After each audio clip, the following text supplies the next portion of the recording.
दोस्तों, हर साल फरवरी आते ही एक लफ्ज सबकी जुबान पर होता है, बजट। लेकिन क्या आपने कभी सोचा है कि आजाद भारत का जो सबसे पहला बजट था, उसमें आखिर सबसे ज्यादा पैसा खर्च कहां हुआ था? चलिए आज यूनियन बजट की हिस्ट्री के कुछ ऐसे ही मजेदार फैक्ट्स जानते हैं जो आपको हैरान कर देंगे। तो ये ब्लैक बजट आखिर था क्या? और सोचिए, सबसे लंबी घंटों चलने वाली बजट स्पीच किसने दी थी? इन्हीं सवालों के जवाब ढूंढते हैं, चलिए। तो देखिए, इसकी शुरुआत होती है 1860 से। तब ब्रिटिश क्राउन के लिए पहला बजट पेश किया गया था। लेकिन असल ऐतिहासिक दिन तो था 26 नवंबर 1947, जब आज़ाद हिंदुस्तान के पहले फाइनेंस मिनिस्टर R.K. शानमुखम चेट्टी ने एक नए देश की उम्मीदों और सपनों का बजट पेश किया। और ये देखिए, ये काफी चौंकाने वाला है। उस पहले बजट का लगभग आधा हिस्सा, यानी कि पूरे 47% सिर्फ और सिर्फ डिफेंस पर खर्च हुआ। इससे आप उस वक्त के हालात का अंदाजा लगा सकते हैं, जब बंटवारे के ठीक बाद देश की सुरक्षा ही सबसे बड़ी प्रायोरिटी थी। अब आगे बढ़ते हैं और बात करते हैं उन बजट्स की जिन्होंने सिर्फ एक साल का हिसाब किताब नहीं रखा, बल्कि इंडिया की इकोनॉमी की पूरी कहानी ही बदल दी। ये आम बजट नहीं थे, ये थे असली गेम चेंजर्स।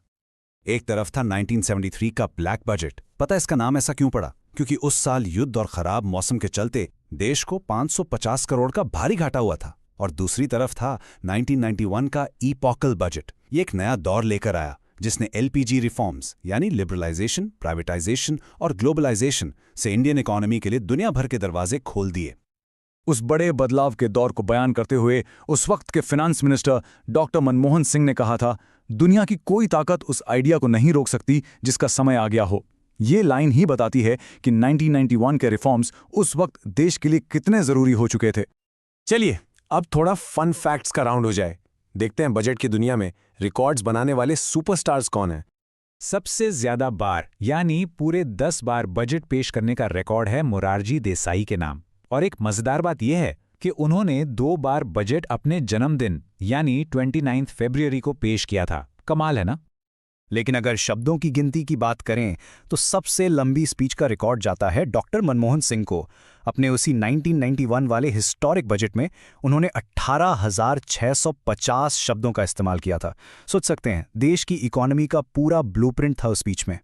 पर आइए घड़ी की सुई पर।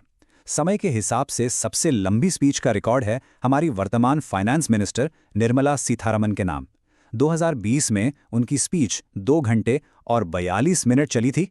और इंटरेस्टिंग बात यह है कि तबीयत थोड़ी नासाज होने की वजह से उन्हें आखिर में स्पीच बीच में ही रोकनी पड़ी थी।